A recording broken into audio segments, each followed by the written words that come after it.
Welcome to the pre-match pint with London Pride. We are back for a selection of London derbies, and I'm landlord for the day at one of my favourite watering holes, and one of your favourite watering holes on a match day, one over the 8x Bridge. And joining me for a swift half, reunited with my old drinking buddies, Rhys and Natalie Sawyer, and welcome back to Turkish from Arsenal Fan TV. Cheers all.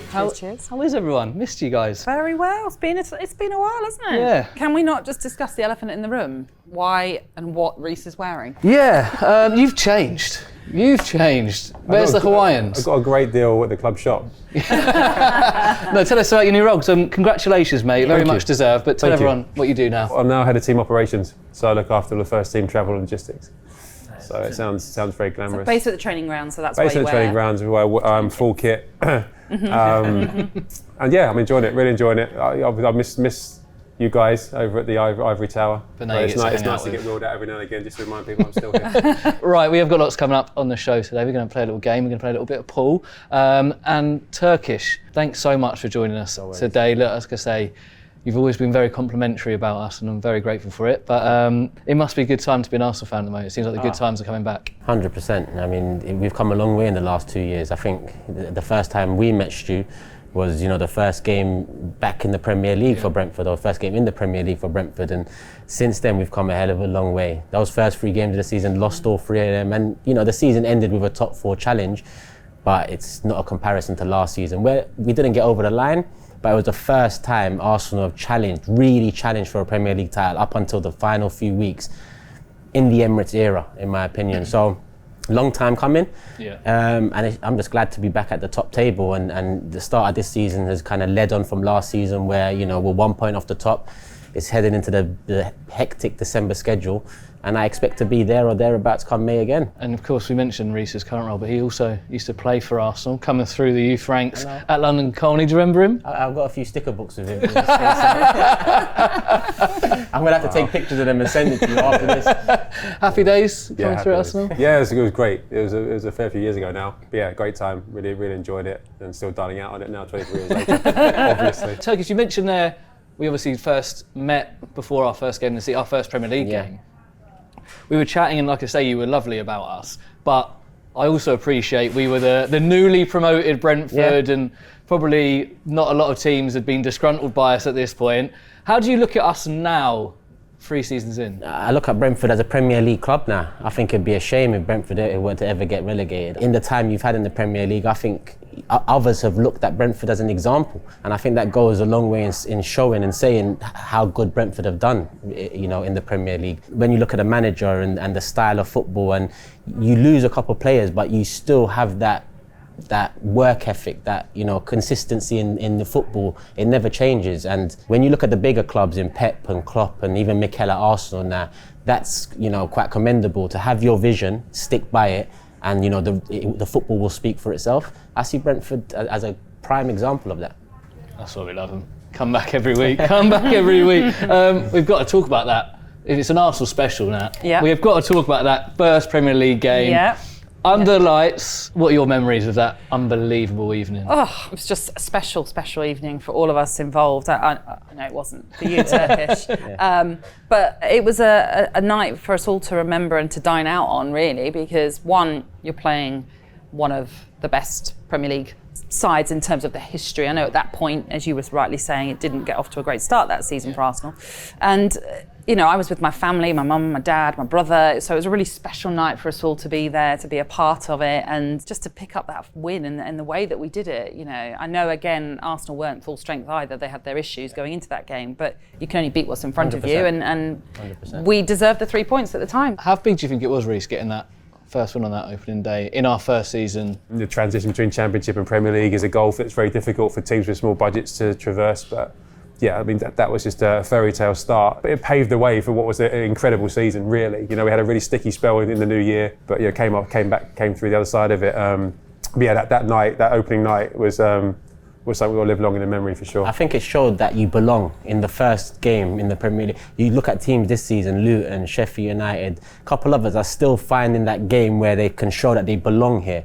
Brentford had that game in game week 1, and it goes a long way in confidence and feeling like this is where, you know, we should be. How did you feel like? Don't even get into that. But could you? It was weird because I wasn't confident. There was just this weird feeling like everything's coming together a little bit for us here. How was it in the away end for you lot? Personally, I've been quite critical, and I'm more a pessimist than an optimist because of the last 15 years or so since moving into the Emirates. So going into that game, I looked at our transfer window, and at the time I thought, why are we spending 50 mil on Ben White? Why are we bringing Ramsdale in for 30 mil? But 2 years later, I know Ramsdale's in a bit of a sticky situation now, but if we look at the last 2 years, he's been a key part of Arsenal's progress. So at the time, I was nervy because as much as Brentford are, you know, newly promoted, it was a Friday night fixture, it was away from home, and these things don't bode well for Arsenal. We had that soft centre, and essentially it didn't bode well for us that day, but those signings came on leaps and bounds, and part of the reason why I'm now more of an optimist than a pessimist. It was fun and games that night. We're going to start with our first bit of fun and games. We're going to have a little game of pool if you'd all join me for a little match. Cheers. Right, classic pub game, bit of pool. We're going to go Brentford fans, Arsenal connection, but we know you are Brentford still, Rhys. Thanks, mate. Don't worry, we're not trying to get you sacked today. Right, Turkish, go on, get us going. He doesn't want to. He doesn't want to. Please. You say with on Rhys, or No, but he's scared of shooting. I don't want to step on no toes. I know we just mentioned there, Rhys. What was it like coming through at Arsenal? Was that his madness? I was there for a long time, to be fair. I was there from under 11s, I think. Excuse me. So How did that come about? playing for Surrey schools, like a tri tournament somewhere, like Surrey, Middlesex, and Kent, and I just got picked up by a scout. Yeah, and then started training like summer holidays, and then it kind of switched to playing every now and again on a Sunday. Yeah, they went from there. The crop of players that were around me were pretty decent, so it was pretty tough to break through. But some great memories, great experiences. Who was in your youth team? So Ashley Cole would have been the kind of one that kind of made the biggest impact. What was in your age group? Yeah, it's my age. Yeah. Don't talk about it. You know what I mean? Humble you guy. just got him there. Humble guy. I'm just so shocked that you've heard of Ashley Cole. Yeah, no, thanks, He's played mate. with some really good football players. It's incredible, isn't it? Really. Rhys, what was Tony Adams like? Sorry to... So he was great. Yeah? Yeah, he was really good. And I think we kind of got the benefits of his learnings, we'll say, without going too much into it. Like he spoke at great length and quite openly and honestly to us as young players about his experiences. These are players that have got an aura. You know, Mr. Arsenal, as he was affectionately known, statue outside the Emirates. You know, he was very much that. He epitomised what Arsenal was. But he was great. Oh, that was Really good guy. terrible. Really good That's guy. not It was even a what I was singular trying of to Rhys. do. You talk about trying to instill what Arsenal was about. What was their philosophy for young players? Or was that not as much, this isn't me saying that you're old, was that not so much a thing back then? I'm old. You know, everyone No, now has a philosophy, don't they? Yeah, I mean the philosophy was work hard. That was basically it. I was very fortunate to work with Don Howe as well, and Don was kind of arguably one of the best, if not the best, coaches of his generation. I'm cleaning up here, by the way, just throwing it out there. One of the best coaches ever. And again, he loved football, the basics of football. And you know, being around those kind of people, it was historical, it was traditional, but the values of football was basically work hard, don't take anything for granted, and that's kind of what. He was the one that kind of coined the phrase "the Arsenal." You know, if you're associated with it, you've got a responsibility, and that was what it was. It was an establishment. No, that's... It's fine. It feels special to you, Natalie, when you see someone come through and make their debut. I'm sure as Turkish felt when the day he saw Rhys make his Arsenal I think he debut. remembers it well. Yeah, he was like, oh no, I've got his sticker. But it is special, isn't it, when someone comes through, and I know with the B team model, maybe we haven't seen the likes of Kevin O'Connor, trying to think, Carly Osborne, people like that coming through so much recently. But at the moment, very exciting to see Yehor and Michael coming through, and it still feels the same, doesn't it? Even though they've come from the B team. You want to see that there is that connection between a B team and the two players that you're referring to. There is excitement around them. I mean, Yarmoliuk himself is just... I can't wait actually to see what he might do on Saturday should he play a part, because I still think he's a relative unknown for us, but even more so for opposition teams. And just the little cameo performances we've seen from him, they've just been brilliant. and so confident and mature for such a young age. Chelsea and Liverpool, 2 of them as well. That Liverpool game, he just came on. Yeah. It was like he'd been playing in the Premier League for years. Rhys again. I miss a sitter. I mean, I've not done anything. I've been hopeless. But... Talk to you about.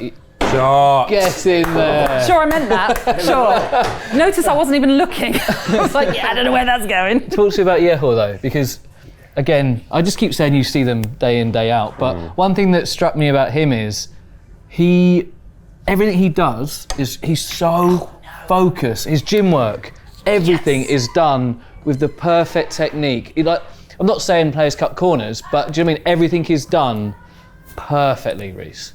Like Natalie's snooker shot. Yeah, exactly. I quite like that, the way we've lined that up. But Yarmo's come in, obviously we paid a bit of money for him, identified his talent early. His development's been kind of really well managed, I think. The cameos he's had, he came on against West Ham, I think, as well. But in particular, Chelsea and Liverpool. I mean, his impact, but the impact he's had when he's come on. That's the thing. It's one thing giving a young lad 5 minutes to get his boots wet. Get him to get out on the field and feel part of it. But the talk is he's forced his way into contention. Look, we're quite blessed in the midfield area. With Matty and Christian and Vita and Josh coming back and Shandon coming back. But Yarmo's kind of forcing himself into the equation now. He's built for Premier League football. He's strong, he's quick, he's confident in possession. Some of his kind of his natural football. You talk about like footballers having natural affinity, natural football movements. You see how he manipulates the ball, especially as a little cameo against Liverpool, where he's kind of backed into the corner and he's chopping the ball, rolling the ball, and it's like he's been there all his life. So it's a really exciting prospect for him. He touched on Michael Olakigbe as well.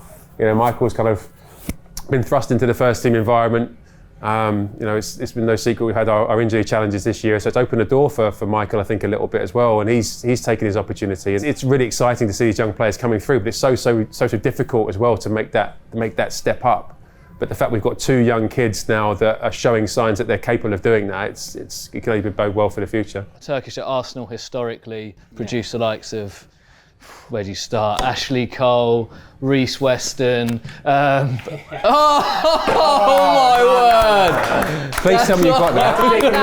That is. What a shame that wasn't captured on camera. I hope that was on my face and not the table for all of We've that. got enough angles here, Rhys, don't worry. That's what I mean. Yeah, Ashley Cole. The players Rhys, coming through at the moment. It's exciting again, this new crop of young players. Academy's always been a big thing for Arsenal. Like, we pride ourselves in that, especially when you look at the first team now. Forget all the legends that have passed through. Yeah. Looking back at them, look at the current Arsenal team. Bukayo Saka's the shining light there, and he's come through the academy. And Rhys Nelson's still part of the squad. He's come through the academy. Last year against Brentford, we had a 15-year-old come on the pitch. I was going to say, yeah, it's like the next wave after this current wave, if you see what I mean. Yeah. You got 2 shots to you, by the way. Yeah. Make him count, Ace. The next wave looks good. I mean, Turkish. Hayland always produces something. Yeah. Hayland always produces something, and Ethan Nwaneri is probably the shining light.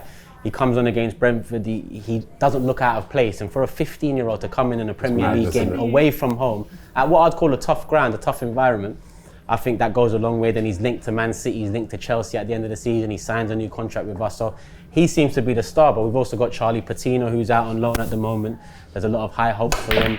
And generally, Sago Jr. started for us against Brentford on the wing. I don't know if you guys remember. We have Lewis Skelly. We have quite a few youngsters that are rearing their heads, but I think Arsenal are now at a position where we've got enough youngsters in the side. It's time to add that rough edge experience at the highest level now to help guide the youngsters through. Rhys, do you think it's harder or easier to break through nowadays? I think it's all relative, first and foremost, but it's probably harder now, if I'm honest. At the top level, there was a little bit more time for nurturing talent, I think. Excuse me, Rhys. Back in my day and the generations immediately afterwards. Sorry, Natalie. I think now Excuse me. Kids go out on loan, try and gain experience, and that kind of makes or breaks them a little bit. But to actually come in to an established Premier League team and have an impact and make a difference is so difficult. Every year the league gets more difficult, more competitive. And for young players in particular, we touched on it when we were talking about the goalkeeper situation. It's not just now about ability. It's about that mental approach to it, that mental strength, the confidence, the ability to dust yourself down and not to dwell on mistakes and the rest of it. And I think if you can find someone. I look at someone like Rico Lewis at Man City, for example. He seems to be the one that's kind of done that instantly. A lot of these younger players have been around for a little while and they're gradually making their way through. But yeah, it's a long-winded answer, but I think it's probably more difficult now to come in at the highest level and make an impact than it was 10, 15 years ago, for sure. Because there's more of an over-reliance on youth now. I think back in the days, 90s or 2000s, the youth could come through without pressure. Now, if you look at world-class debates, a lot of the world-class debates are centred around young players that haven't really had 3, 4, 5 years at the highest level. That was a metric, a big metric for world-class talent back then. Now it's changed somewhat to if a youngster bursts on the scene and has a 1, 2 good seasons, they're in that world-class bracket or argued about in that bracket, and the pressure elevates. I saw the Exeter player Dimitri Mitchell say he's 25, he's deemed as old in the squad now. Yeah, it's different times. Which is different times. Ridiculous. I mean, I think football in general has taken a hit because I always say that, you know, the pool of world-class talent in the 90s and 2000s is, you know, is so wide in comparison to the pool of world-class talent now. It's more accessible as well to Turkish, isn't it? The scouting networks, the data, the access you have to kind of talent is immeasurable now, isn't it? You talk about 10, 15 years ago, it was, if not, slightly longer, maybe 20 years ago, let's be fair, but you know, you start seeing the introduction of kind of international squad players, not just marquee players that would come in and make a difference. But that's just class. That's just class. Very good. That's class. Well played. But I think there's more access. There's more access. Thank you. Absolutely killed such a great point you're making. That shot deserved it though. But the point being is there's far more access to there's a greater breadth of talent, and the identifying of talent is a lot easier now than it once was, and consequently, that's what makes it more difficult. If you're working a South American market and someone tells you to go and sign a player for £15 million just in case you miss out on them in 10 years' time, people are doing it without thinking twice now, whereas 10, 15 years ago, that's a big investment. Yeah. So it is more difficult because people are more inclined to bring in players that potentially have got potential without necessarily identifying it fully until they've been given an opportunity, and consequently the young players here suffer for it. Well done, lads. Yeah, I've beaten me in that, but there's a chance for you to redeem yourself because I've got another little game for us planned. Ooh, look forward to it. Let's go. Rhys, as we mentioned, you of course came through the ranks at Arsenal, playing as well with an Arsenal legend, Yehor Yarmoliuk. We've got a Brentford legend of a similar name, Rico Henry. So I thought we'd play Henry or Henry. Very good. Very clever, yeah. Before we start, I do want to speak to you about Yehor Yarmoliuk, because that is mad that you played with Yehor Yarmoliuk. It shows how old I am, doesn't it? Well, I had to ask what the age gap was. Yeah, I thought it was bigger, to be fair. Yeah. No, he looks well. He does look. What was it like training with him day in, day out? Tough. He's arguably one of the best players, if not the best player that's ever played in the Premier League. So for me, as a youngster, training against him was a real eye-opener. I think if you have any designs of being a top player, my dreams were shattered, I think, pretty quickly. He had everything, pace, power, skill. You say that, like, as a young player, if you're in another position, again, in the team that you were training with day in, day out, does it make it harder that you are literally going up every day against the best player in the Premier League in training? Because Arsene Wenger's looking at you, or whoever's looking at it and going, you're getting roasted again. I'm not saying that you would have every time. No, I was, mostly. I think everyone aspires to play against the best, right? I think that's the only true benchmark of where you're at. I wasn't the most, the most confident anyway, so playing against someone like him, it kind of gave you a wee bit of a reality check, and at 18 it's quite demoralising. But that being said, just when you then see what he's gone on to achieve, and as I said,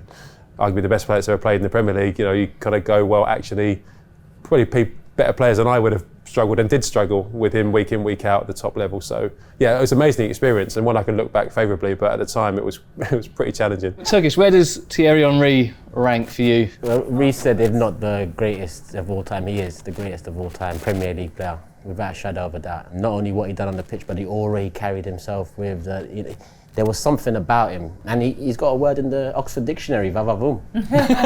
So off the pitch he was doing his stuff as well. I saw him live once with Bergkamp, Celta Vigo at Highbury, and I'd never seen anything like it. The two of them together, special, just unbelievable. Magic, both of them. Another man that's unbelievable, Nat, Rico Henry. Oh, I know. I know he's out at the moment, but we were saying before we started, surely he would have been in this Euros campaign, and ultimately the squad, eventually he must have got into Southgate's plans. The way things were panning out, you kind of thought that he should and would have been in the England squad by now. He has been such a brilliant player for us and such a big miss because he is so incredible. the way he can get up and down a pitch so quickly, and I think there's just so much to love about Rico Henry. His defending, his one-on-one with players. There's not many that can get past Rico Henry on his day. Turkish, we obviously have got our Brentford hats on here, and the thing for us seems to be like, is he going under the radar a bit? As a fan of another club, how aware are you of how good Rico is? He has been in my fantasy team since the start of the season. Love that. I haven't overlooked him. Obviously, recently the injury has caused him to drop to the bench, but he was doing well for me. England have had problems in the left-back area, especially, Luke Shaw, not only injuries, but inconsistencies when he's actually playing. And then you have Trippier, whose preferred position is right-back, but Southgate tends to use him in the left side. So I do actually think Rico Henry's been overlooked for the position. It's unfortunate he's injured now, because this one would have been the one to see if, does he get his chance? Recently for Arsenal, Eddie Nketiah got a chance, he got a few minutes, and often people are saying, has he been overlooked? But with Rico Henry and the position that England find themselves in that fullback slot, I think he deserved, and he will still deserve at least a chance before Euro 2024. Rhys, you've been obviously around the group day in, day out. How is Rico getting on? I've seen bits of him. Seems like he's working hard, and that's what he's like, isn't it? He's putting everything into this recovery. Yeah, he's in the kind of unfortunate position of having been through it before as well. Yeah. So he's got benchmarks in his head. He's been super positive since the injury itself. He knows that you get out what you put in when it comes to rehab, but he's making good progress. He's in a good headspace. I think this season might be a stretch for him, but he's in good hands, and I'm sure he'll be back stronger than ever. You've been at clubs right when you've been injured, and I hear people talk about how hard it is in that time, and people always say, watching the lads train all the time, and here it seems like the group are around Rico, Kevin, Mikel until recently, and the other lads that have been injured a lot. And I don't know, I had in my head before I joined a football club that these people would be a bit more isolated. Is that what you're seeing in like that togetherness of getting these people through it? I think that may be what it used to be like, but I think it's also down to the culture at a club. Everyone's always checking in and making sure everyone's okay.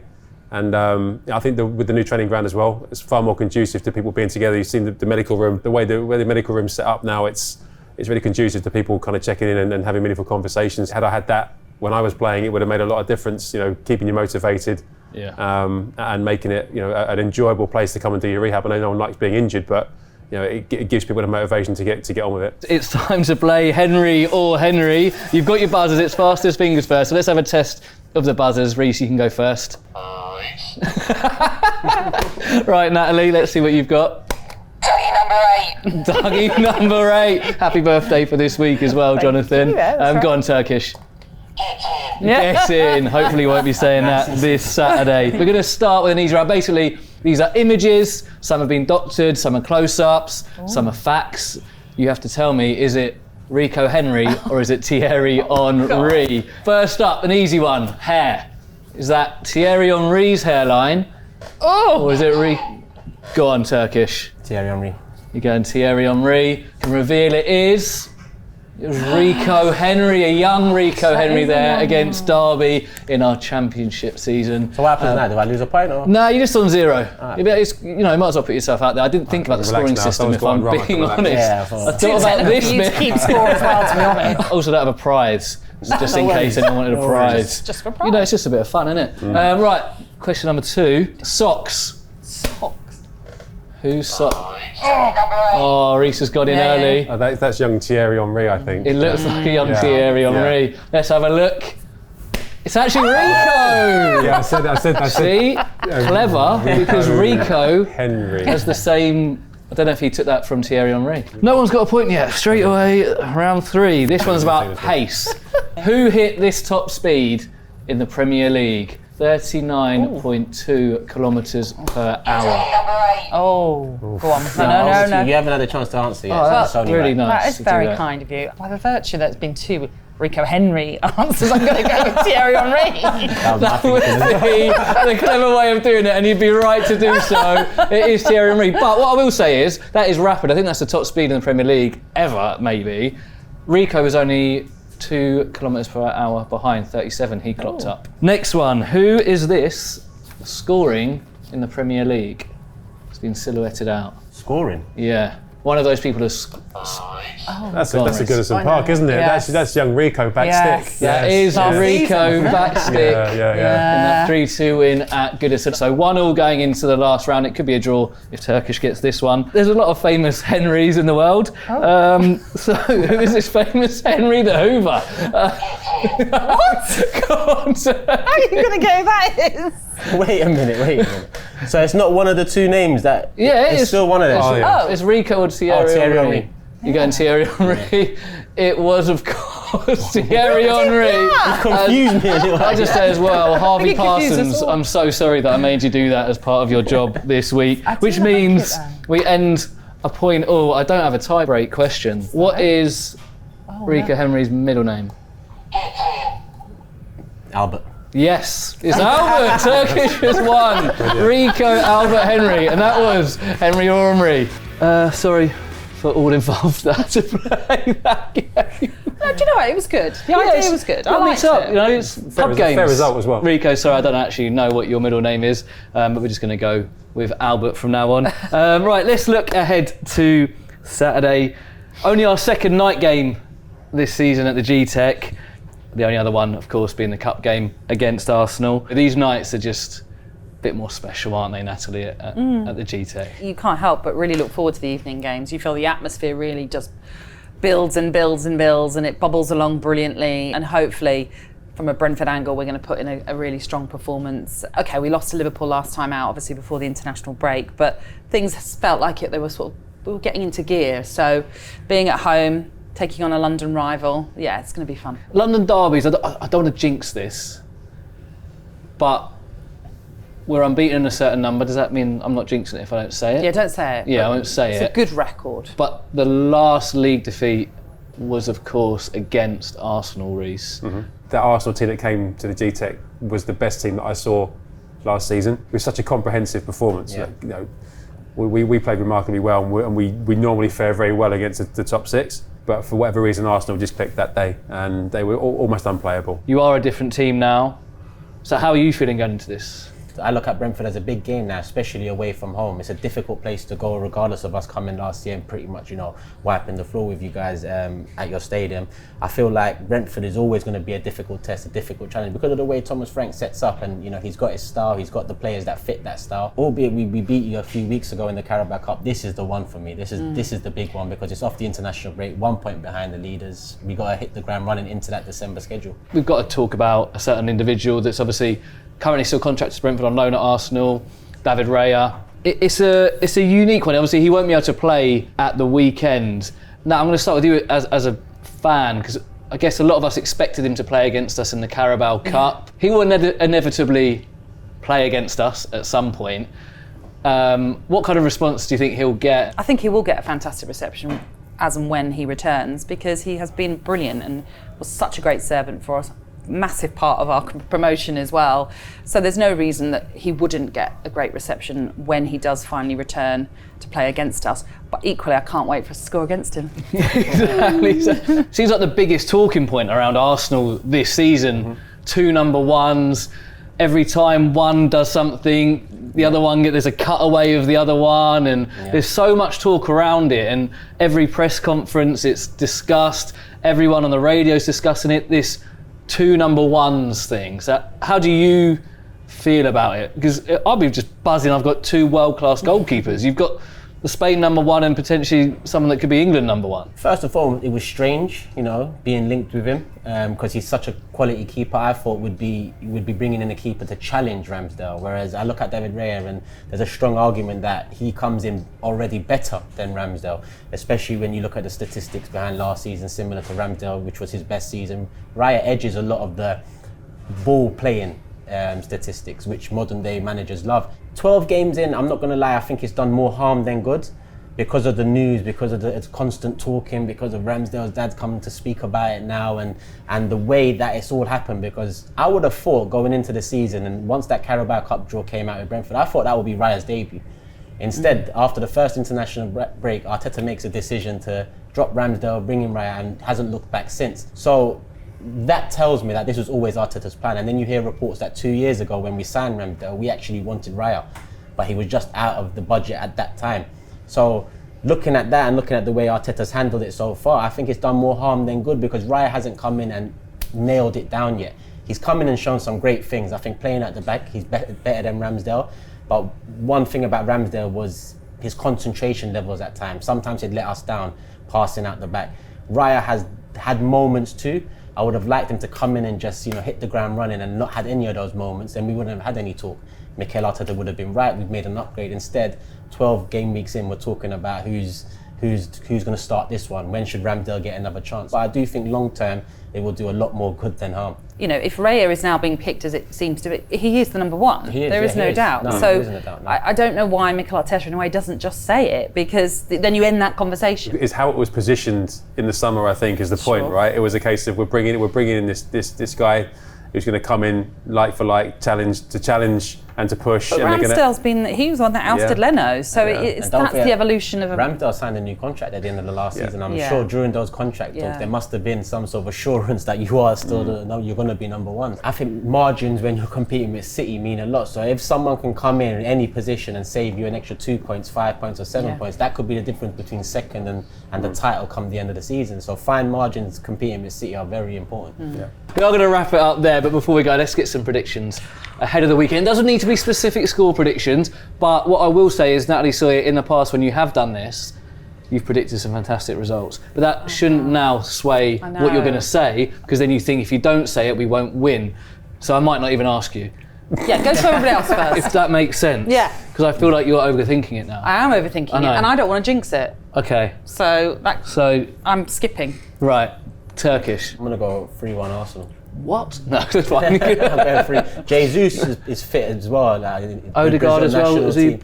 Norwegian boss said he might be ready for the weekend, but Jesus is definitely ready, apparently for Brazil, let alone us, and Jesus is key for us up top, so I think we'll win. I mean, I'd rather not predict anything as well. Yeah, it's hard for you really in your role. Yeah, walking smile. By the way, guys, you're going to get hammered. So I'm going to perch very delicately on the fence. I'm going to say I think we'll avoid defeat. What did you just say? Okay, Yeah, you just said I think it's going to be. I think we'll avoid defeat. Yeah. So that's fairly ambiguous. You think it's going to be two sides go? Do you know what I mean? Do a bit of punditry. It'll be a tough game. I think it'll be tighter than 3-1. And I think we'll avoid defeat. So read into that what you will. I'm not going to make a prediction. So none of you three have made it. You've just let me do it, and that's it. All right. Yeah, but you can walk out of here and not worry about it. Like, do you know what I mean? It could cost me my job again. Fair enough. If I've still got a job, it could cost me my job as well. But whatever happens, it's going to be an unbelievable night. Thanks for tuning in to the first London Pride pre-match pint London derby special of the season. We'll be back for the Palace game around Christmas time. Thank you to Rhys Weston, Natalie Sawyer and Turkish for joining us again. You Reds, and cheers all.